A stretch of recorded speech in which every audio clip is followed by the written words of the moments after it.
Hi everyone, welcome back to our YouTube channel Lift Up Classes. कैसी चल रही हैं आप लोगों की English classes? I hope all is good. Now आज हमारा टॉपिक है use of since and for. Since and for basically क्या है? प्रीपोजिशंस हैं। आज बात करेंगे correct use of since and for. देखिए दोनों का ही जो यूज होता है वो किसके लिए होता है? बेसिकली टाइम के साथ होता है, but sometimes we use since and sometimes we use for. Now question is this, where we have to use since and where we have to use for. कहाँ करें इनका यूज और कैसे करें? तो देखिए आज बात करेंगे टाइम की, कि ये टाइम के साथ यूज हो रहे हैं। तो गाइस हमने टाइम को कर दिया टू पार्ट्स में divide, definite time and indefinite time. Definite time होता है एक निश्चित समय। अब पहले इसी की बात कर लेते हैं कि निश्चित समय क्या होता है। देखिए निश्चित समय हो गया हमारा क्या? Point of time. क्या हो गया? पॉइंट ऑफ टाइम, कि जब आपने उस काम को करना शुरू किया, या आप उसको बोल सकते हैं स्टार्टिंग पॉइंट। देखिए सिंस का मैंने आपको बेसिकली 3 पॉइंट्स यहाँ डाले हैं। आप तीनों में से कुछ एक भी अगर आप अपने माइंड में सेट कर लेते हैं ना, तो आप इजीली इसको माइंड में रख सकते हैं कि point of time, definite time या फिर स्टार्टिंग पॉइंट। ठीक है, और क्वेश्चन हमारे माइंड में ऑलवेज क्या आता है? व्हेन।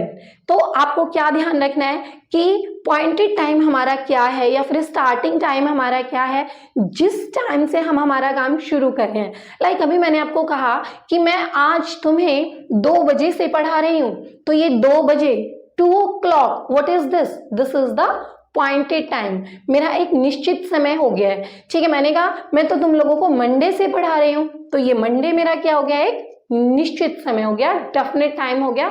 या फिर हम इसको पॉइंटेड टाइम भी बोल सकते हैं और हमारा स्टार्टिंग टाइमिंग भी बोल सकते हैं। तो इस तरीके से हमें ध्यान रखना है। अब यहाँ कुछ एग्जांपल्स हैं, लाइक सिंस मॉर्निंग। देखिए मॉर्निंग में आप बोले मैं 4 बजे से, 5 बजे से, 2 बजे से, तो वो भी है आपका डेफिनेट टाइम। बट एक मॉर्निंग, अब हमने उसमें टाइम नहीं बताया, हमने कहा मैं तो सुबह से पढ़ा रहा हूँ, ठीक है, या मैं सुबह से पढ़ रहा हूं, तो क्या आएगा? सिंस मॉर्निंग आएगा। इसी तरीके से 2 o'clock, यहाँ एक डेफिनेट टाइम दे दिया गया है हमें, निश्चित समय, कब से पढ़ा रहा हूं? 2 o'clock। अभी मैं कहूंगी मैं तो दिल्ली में 2000 से सन 2000 से रह रही हूं, तो I have been living in Delhi since 2000। मैंने आपको एक अपना एग्जैक्ट ईयर बता दिया, यानी कि एक स्टार्टिंग ईयर बता दिया कि मैं कब से रह रही हूँ यहाँ पर, 2000 से रह रही हूं। उसके बाद यस्टरडे, कि मैं कल से तुम्हें पढ़ा रही हूं, I have been teaching you since yesterday. तो हमारे कुछ इस टाइप के वर्ड जो एक पॉइंट को इंडिकेट कर रहे हैं, उनके साथ हमेशा क्या यूज होता है? सिंस यूज होता है। कुछ एग्जाम्पल्स और लेते हैं, लाइक मैंने लिखा सितंबर। अब यहाँ सितंबर के साथ आप क्या यूज करोगे? यहाँ मैंने क्या किया है? एक मंथ का नेम दिया है आपको, तो वो एक एग्जैक्ट पॉइंटेड आपको टाइम बता दिया गया है, सिंस सितंबर। 2000, यहाँ सिंस 2000। मंडे, यहाँ ये डे का नाम, एक नेम ऑफ द डे, तो सिंस मंडे। तो this is the use of since. अब अगर हम बात करते हैं किसकी? फॉर की, तो देखिए अब यहाँ फॉर, यहाँ लिखा मैंने period of time. Now what is the period of time? इसको आप ड्यूरेशन ऑफ टाइम से भी याद रख सकते हैं। यहाँ इंडेफिनिट टाइम भी है या फिर ड्यूरेशन ऑफ टाइम। नाउ ये ड्यूरेशन ऑफ टाइम क्या है? समय की अवधि। ठीक है, आप पीरियड ऑफ टाइम बोले, इंडेफिनिट टाइम बोले या फिर ड्यूरेशन ऑफ टाइम बोले, ये सब हमें क्या शो कर रहे हैं? एक समय के बारे में बता रहे हैं कि कब से, कितने टाइम से आप इस काम को कर रहे हैं।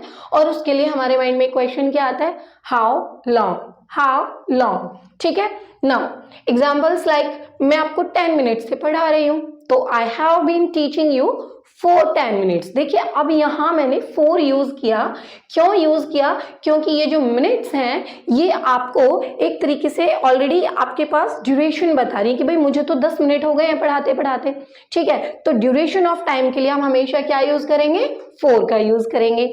आवर्स, मुझे 2 आवर्स हो गए आपको पढ़ाते हुए, तो 2 आवर्स भी टाइम ऑफ ड्यूरेशन है। देन ईयर्स भी, डेज, वीक्स। तो you can see all these examples are showing the period of time किस समय की अवधि को दर्शा रहे हैं सारे examples. Now 4 5 months, I have been living here for 5 months, मैं 5 महीनों से यहाँ रह रहा हूँ। तो ये 5 months हमारा पीरियड ऑफ टाइम हो गया। उसके बाद 4 10 years, यहाँ 10 years आपका ड्यूरेशन ऑफ टाइम है।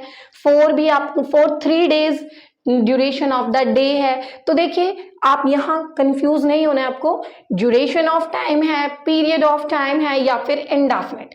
एक हम इसको कैसे ध्यान रख सकते हैं, यहाँ ये वाला लॉजिक भी हम यूज कर सकते हैं कि ये ना ऑलरेडी हमारे पास काउंटेड हैं, हमें इनको काउंट भी नहीं करना पड़ेगा कि भाई मैं 5 दिन से नहीं आ रहा हूँ, 2 दिन से नहीं पढ़ रहा हूँ, 6 दिन से नहीं खेल रहा हूँ, ठीक है, 4 महीने से स्कूल नहीं जा रहा हूँ। तो व्हाट इज दिस ऑल, ये सारे आपके ड्यूरेशन ऑफ टाइम को दिखा रहे हैं, ठीक है। तो देखिए use of since and for, जिसमें हमने पढ़ा कि सिंस को हम पॉइंट ऑफ टाइम के लिए यूज कर रहे हैं एंड फॉर को हम ड्यूरेशन ऑफ टाइम के लिए यूज कर रहे हैं, ठीक है। या फिर आप ध्यान रख सकते हैं कि फॉर ऑलरेडी हमारे पास काउंटेड फॉर्म में है, हमें उसको काउंट भी नहीं करना पड़ेगा।